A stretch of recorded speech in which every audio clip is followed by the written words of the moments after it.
I lift up my eyes to the hills. From where will my help come? My help comes from the Lord who made heaven and earth. He will not let your foot be moved. He who keeps you will not slumber. He who keeps Israel will neither slumber nor sleep. The Lord is your keeper.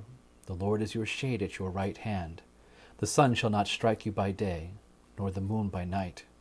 The Lord will keep you from all evil. He will keep your life. The Lord will keep your going out and your coming in from this time and forevermore.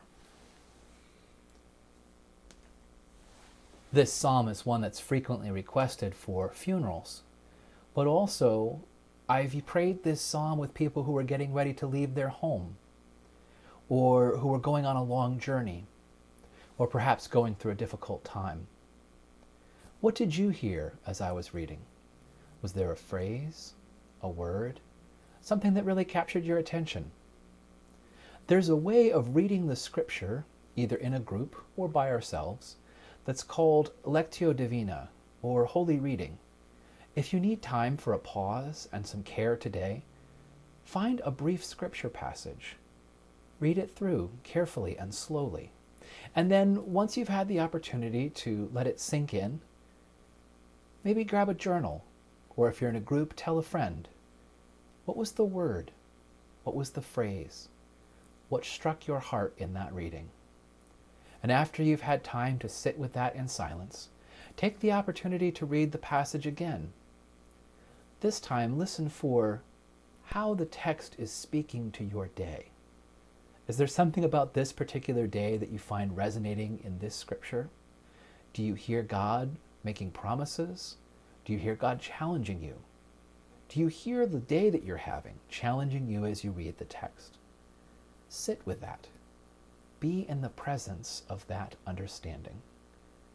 And then, give the text one more read. Do you sense a movement? Is there what I like to sometimes call a push or a pull? Are you being drawn to something that you didn't notice? Perhaps, like Moses, you suddenly caught out of the corner of your eye that something strange is happening in the wilderness with the bush just over there.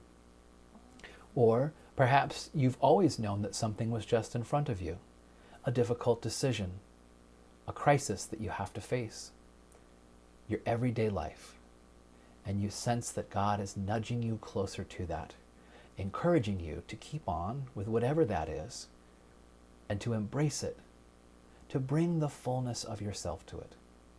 Indeed, Jesus' promise to us was that we would be fully alive, not just in death, but even in this life, that we would have a fullness and an abundance that no one could imagine.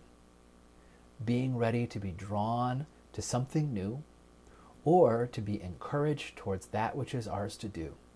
These are gifts from God, both knowing what to do and what not to do. I hope you take some time today to pause and listen in the silence for how Scripture is speaking to your day and speaking to your life. Amen.